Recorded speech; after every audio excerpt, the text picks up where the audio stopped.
Narito na ang mga pinakamalalaking balitang sa One North Central Luzon ngayong Biyernes. Bangkay ng mangingisda lumutang sa Kalmay River. Barangay chairman na sospek sa pamamaril at pagpasang sa isang kabarangay pinaghahanap. Isang Chinese na kumpiskahan ng nasa 6.2 billion pesos na halaga ng umano'y substandard na plywood sa Pampanga. At Sabang Boardwalk, bagong atraksyon sa baybayin ng Cabugao, Ilocos Sur. Ito ang GMA Regional TV, One North Central Luzon. Magandang hapon, ako si Chris Zuniga.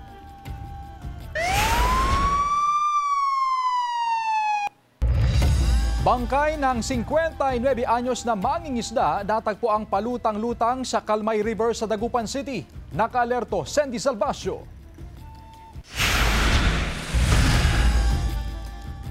Nabulabog ang ilang residente nang bumulaga sa kanila ang bangkay ng isang lalaki sa ilog sa bahagi ng Barangay Pantal, Dagupan City umaga kahapon. Nakilala ang biktimang si Rogelio Martinez, 59 anyos, isang mangingisda at residente ng Barangay Poblacion Oeste. Lumalabas sa investigasyon na gabi ng Miyerkules pumalaot ang biktima at hindi na raw nakabalik. Itong ating sawimpalad na kababayan na taga Dagupan ay nakipag-inuman po siya at nung gabi pumalaot pa rin siya. Siya po ay dinala na rin sa ospital at diniklara po patay na po siya. Labis naman ang pagdadalamhati ng kaanak ng biktima. Nabigla lang din kami pero mapagmahal na ama yan yung tatay ko. Hindi niya kami pinabayaan.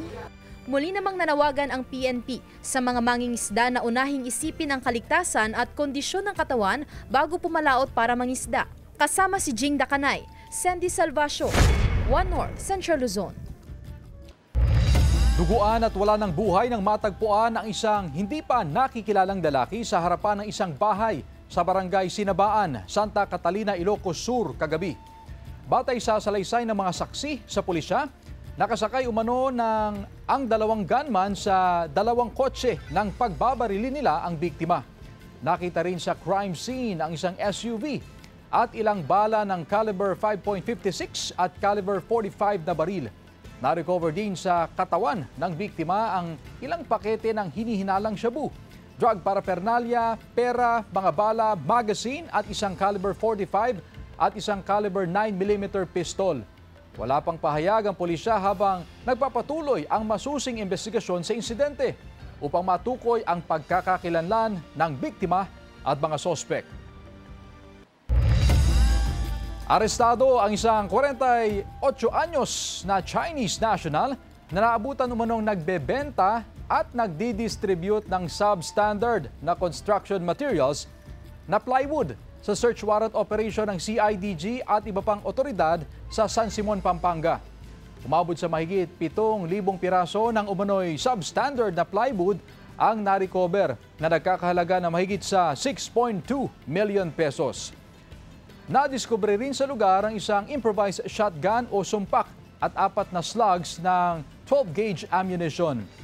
Ayon sa ulat na nakarating sa CIDG, malinaw na walang clearance mula sa DTI Bureau of Philippine Standards ang plywood, dahilan para ito kumpiskahin. Payo ng CIDG sa publiko, maging mapanuri sa pagbili ng construction materials at siguraduhin may PS mark o sertipikasyon mula sa DTI. Aplikasyon para sa mga magbebenta ng paputok ngayong holiday season nagsimula na ayon sa BFP. Ang detalye sa report ni Jasmine Gabriel Galban.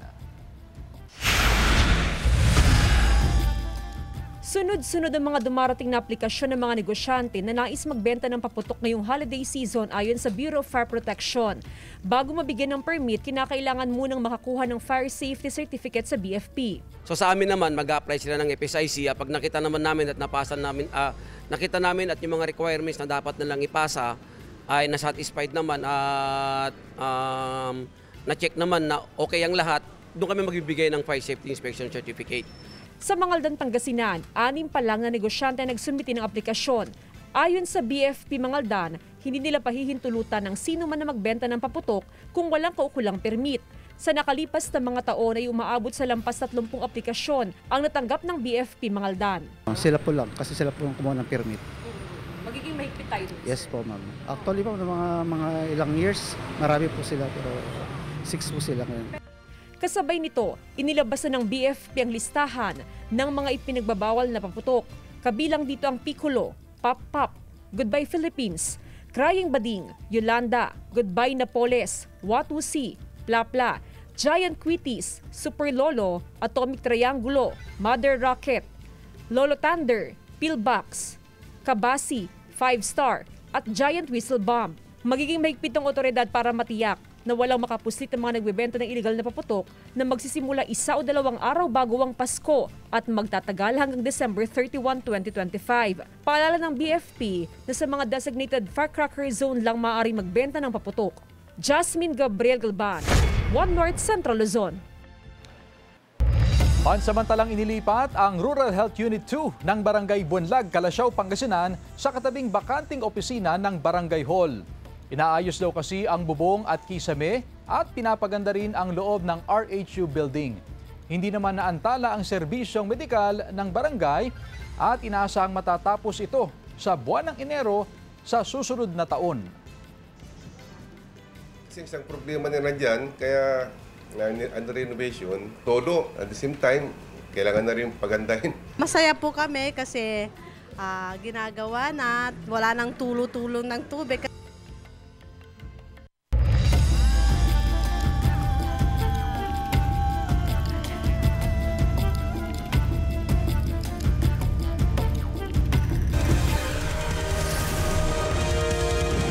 Ito ang GMA Regional TV, 1 North Central Luzon.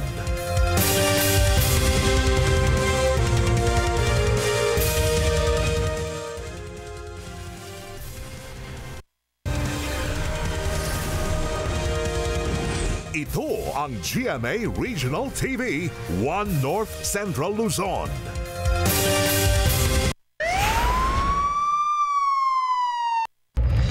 Pinaghahanap ngayon ang isang barangay chairman sa Malasiki, Pangasinan na sospek sa pamamaril at pagpaslang sa isang kabarangay.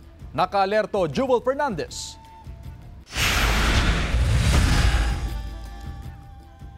Patay ang isang 34 anyos na lalaki matapos pagbabarilin sa barangay Lucob Sur, Malasiki, Pangasinan pasado alas 11 ng gabi noong Lunes. Nagtamo ng 3 tama ng bala mula sa caliber 45 ang biktima na si Jolly Fernandez Quizon. Sa nakalap na CCTV footage ng Malasiki Police, positibong nakilala ang sospek sa pamamaril na si Barangay Chairman Ronnie Forteza ng Barangay Lucob Sur. Damay rin ang 3 kasama nito na isang minor de edad na lalaki na siyang nagmaneho umano ng motorsiklo na sinakyan ni Kapitan at 2 lalaki na sumundo umano sa biktima mula sa bahay nito hanggang sa lugar na pinangyarihan ng insidente. Pagnanakaw ang nakikitang motibo sa pamamaril.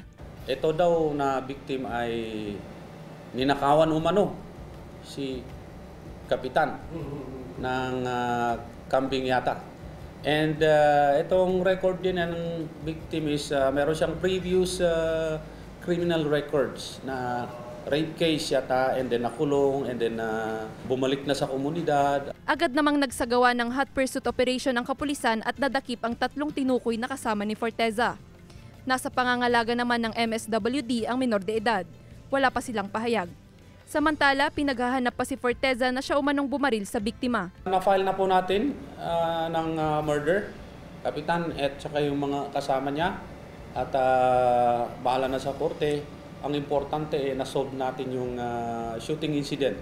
Umaasa ang kaanak ng biktima sa agarang pag-aresto kay Forteza. Konting hustisya lang po para sa kinakasama ko. Para mahuli na po yung kung sino po yung gumawa sa kanya. Wala pang pahayag ang mga kaanak ni Forteza. Kasama si Ron Taniedo, Jewel Fernandez, 1 North Central Luzon. Arestado naman ang 2 lalaki sa ikinasang entrapment operation ng otoridad sa Barangay Pugos, Cabugao, Ilocos Sur. Ayon sa otoridad, Tubong Ilocos Norte ang 2 sospek. Nakuha mula sa kanila ang 248 na piraso ng iligal na paputok na kung tawagin ay Dart Bomb PME. Nagkakahalaga ang mga kontrabando ng mahigit sa 8,000 piso. Maharap sa kasong paglabag sa Republic Act 7183 at Republic Act 10175 ang mga sospek na wala pang pahayag. Atin namang alamin ang latest sa presyuhan ng mga karne at Noche Buena items sa Dagupan City. Makibalita tayo live kay Sandy Salvacio. Sandy? Chris, narito tayo ngayon sa Malimgas Public Market para kamustahin naman ang latest na presyohan ng karne dito sa Dagupan City. At kanina nga sa paglilibot natin ay napansin natin na nagkaroon ng paggalaw sa presyo ng mga karne ngayong araw. Ang karne ng baboy ay nasa 380 pesos per kilo ngayon at nasa 200 to 220 pesos naman ang presyohan ng imported na baboy. Ang presyo ng manok ay nasa 200 pesos per kilo ngayon na ayon sa mga nagbebenta ay bumabaraw ng 20 pesos habang tumaas naman ng 10 to 30 pesos ang kada kilo ng baka na ngayon ay nasa 380 to 460 pesos kada kilo na. At Chris, dahil ilang tulog na lang ay Pasko na, isa rin sa mga nais alamin ng mga consumers natin ngayon ang latest na presyohan ng mga Noche Buena items. Makikita nyo po ngayon sa inyong screen ang itinalagang price guide ng Department of Trade and Industry sa mga madalas na binibiling Noche Buena products. May mga naabutan tayo kanina, Chris, na mga maaga nang nagsibili ng mga panghanda ngayong Pasko dahil pinangangambahan nila na baka sa mga susunod na linggo ay tumaas pa ang presyo ng mga ito. Giit naman ng mga nagbebenta ay wala namang naging paggalaw sa presyo magmula pa noong buwan ng Setyembre. Gayunman, hindi raw nila matitiyak kung magiging pareho pa rin ang presyo ng mga ito sa mga susunod na linggo. Wala rin nakikita nga problema sa supply ng mga Noche Buena items at Media Noche na items hanggang sa papalapit na selebrasyon ng bagong taon. Yan muna ang mga latest mula rito. Balik sa iyo, Chris. Maraming salamat, Sandy Salvacio. Good news naman sa mga motorista, may nakaambang bawas presyo sa produktong petrolyo sa susunod na linggo. Ayon sa Department of Energy, Oil Industry Management Bureau, batay sa 4-day trading, humigit kumulang 60 centavos ang posibleng rollback sa kada litro ng diesel. Abot naman sa 30 centavos ang inaasahang bawas sa kada litro ng gasolina, habang humigit kumulang 65 centavos sa kerosene. Ayon sa DOE, isa sa mga nakapagpapababa ng presyo ang peace talk sa pagitan ng Russia at ng Ukraine. Zero case ng bullying na itala sa Mangaldan National High School sa nakalipas na 5 buwan. Narito ang report. Grade 5 noon si Marie Chris, hindi tunay na pangalan ng makaranas ng pambubuli sa loob ng eskwelahan. Hindi raw siya pinapansin at kinakausap ng karamihan sa mga kaklase niya. Minsan, sinasabihan siyang huwag na lang pumasok sa eskwelahan. Kaya raw tila nagkaroon siya ng anxiety sa kanyang murang edad. Pero pasalamat daw siya at nalampasan niya ito matapos siyang dumalo sa mga symposium at awareness campaign na isinasagawa sa kanilang paralan at maging sa kanilang barangay. Kaya naman ngayong grade 7 na siya, ay alam na raw niya ang kanyang gagawin sa tuwing may mga magtatangkang mambuli sa kanya. Mahalaga po ito sa mga babaeng binubuli or sinasaktan po. Nalalaman ko po yung karapatan kong lumaban sa mga nananakit sa babae. Simula June 2025 hanggang July 2025 ay may mahigit sa 3 bullying incident ang naitala sa Mangaldan National High School. Pero pagsapit ng Agosto hanggang ngayong Disyembre ay wala na rin itatalang insidente ng bullying. Malaking tulong daw ang mga ipinatupad na safety at security measure ng pamunuan ng paaralan. Ganon din ang kabi-kabila ang mga anti-bullying awareness. Kapag aware po sila talaga sa kanilang mga karapatan talaga ay mapoprotektahan po sila. Napaka-importante na malaman po nila kung ano yung mga umiiral na batas. Bago ang holiday break, nagsagawa ng symposium sa eskwelahan kung saan dumalo ang mga estudyante. Layo nitong ipaalam sa kanila ang kanilang mga karapatan at mga dapat gawin sakaling nakararanas ng bullying at pang-aabuso. Kapag may mga ganun na nangyayari sa akin na pang-aabuso, especially physical, huwag po tayong nating kalimutan na magpa-blatter. Either sa barangay, sa PNP, SWD. Kasama si Jing Dakanay, Jasmine Gabriel Galban, One North Central Luzon. This Sunday na ang finale ng The Voice Kids Philippines. Maghaharap sa final vocal showdown sila Sofia Malyares ng Project Z by Coach Zach Tabudlo.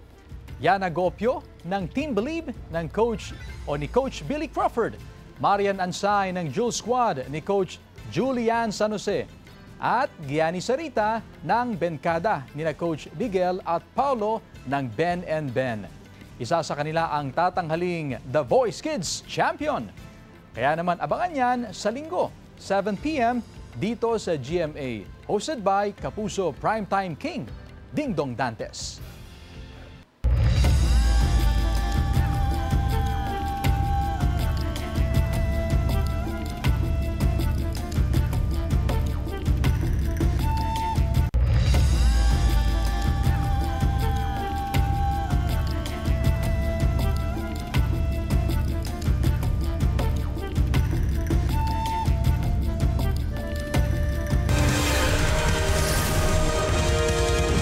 Ito ang GMA Regional TV, 1 North Central Luzon.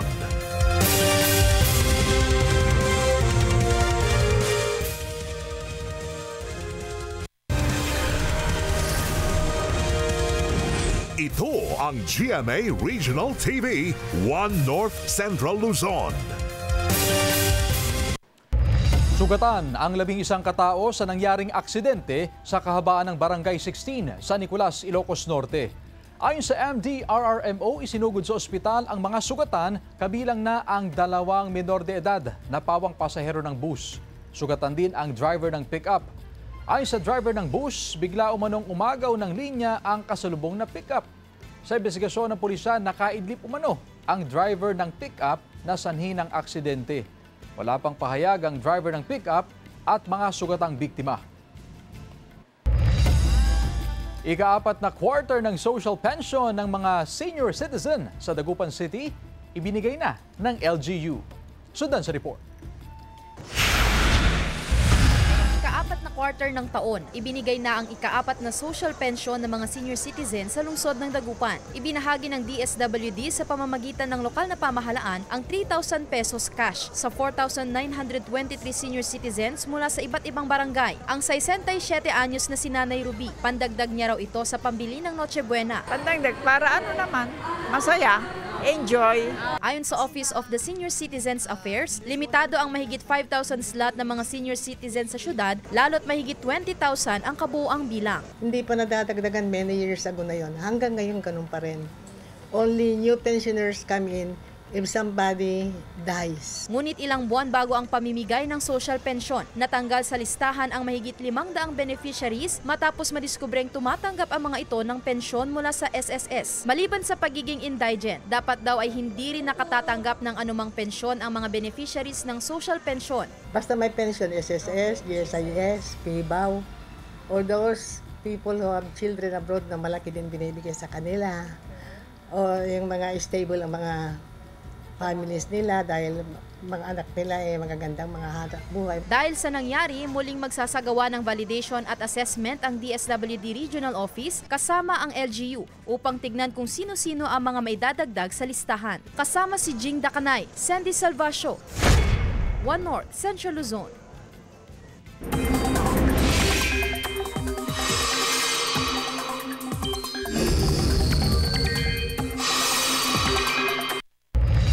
Mga kapuso, walang minomonitor na low pressure area sa loob at labas ng Philippine Area of Responsibility. Pero patuloy na nakakaapekto ang 3 weather system sa bansa. Isa riyan ang shear line na nagpapaulan sa Southern Luzon at Eastern Visayas. Maulap na kalangitan naman ang dulot ng Northeast Monsoon o amihan sa Northern Luzon. Mainit na panahon naman na may tsansa rin ng pag-ulan ang dala ng easterlies sa natitirang bahagi ng ating bansa. Base naman sa datos ng Metro Weather, mataas ang tsansa ng ulan sa Cagayan Valley at probinsya ng Aurora, gayon din sa Cordillera Administrative Region. Posible rin ang pag-ulan sa iba pang bahagi ng bansa. Mga kapuso, nag-umpisa na ang big-time pamaskong handog na proof of purchase promo ng GMA. Ang kapuso big-time panalo Season 4. Mamimili o sari-sari store owners pwedeng magpadala ng entries at may tsansa manalo ng malalaking papremyo ngayong Pasko. Over 7 million pesos ang ipamimigay, kabilang na ang 4 na may chance na manalo ng tig 1 million pesos para sa lucky mamimili at sari-sari store owners sa Grand Draw. Abangan ang maswerteng mananalo ng pangkabuhayan package worth of 50,000 pesos. Bukod sa maaring manalo ng 1,000 pesos daily at 7,500 pesos weekly cash prizes mula simula hanggang sa Grand Draw. At isa ring dapat abangan at pakinggan ay ang jingle ng network promo na inawit at kinanta ng The Clash 2025 big winner na si Jong Madaliday. Ang official sending of entries ay nagsimula na noong October 18 at magtatagal hanggang December 26, 2025. Bukod sa participating Mercury Drag branches, GMA Regional TV and radio stations, pwede na ring maghulog ng entries sa selected outlets ng Pure Gold nationwide. Mag-ingat po sa fake news, fake Facebook accounts o scam texts. Tutok lang sa GMA o bumisita sa official Facebook page at microsite ng GMA Promos para sa complete mechanics at announcements.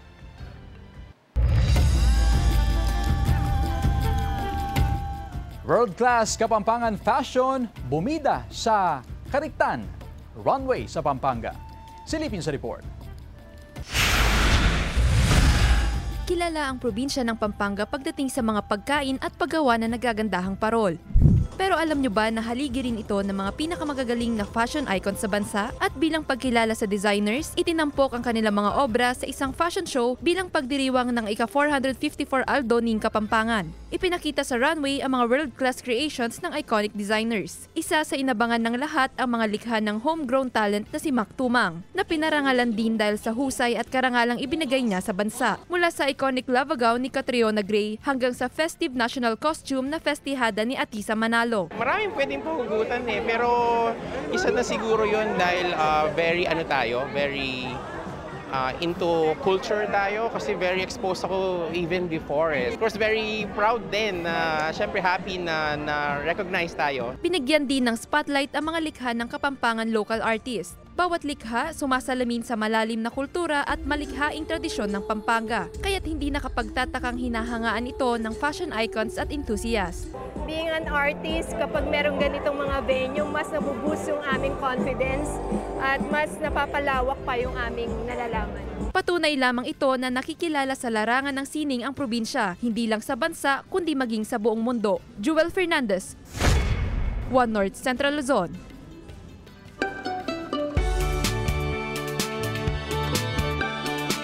Maldives-like paradise. Uy, yan ang peg ng bagong atraksyon sa Cabugao, Ilocos Sur. Talaga nga namang pinipilahan ng mga lokal at mga turista ang ilang kilometrong haba ng Sabang Boardwalk.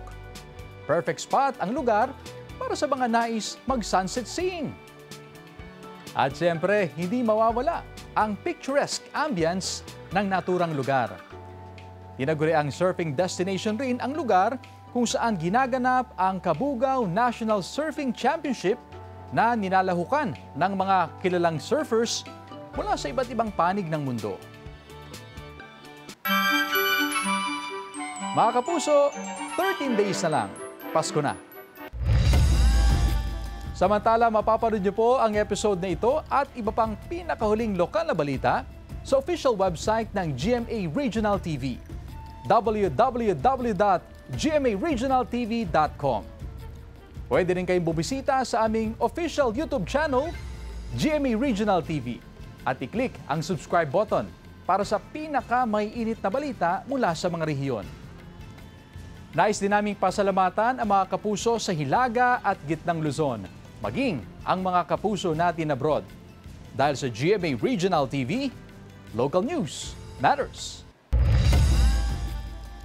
At yan ang mga pinakamalaki at pinakahuling balita sa Hilaga at Gitnang Luzon.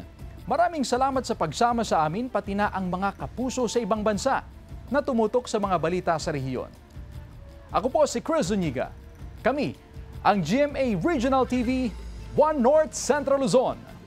Buong puwersa, para sa mas malaking misyon at mas malawak na paglilingkod sa bayan.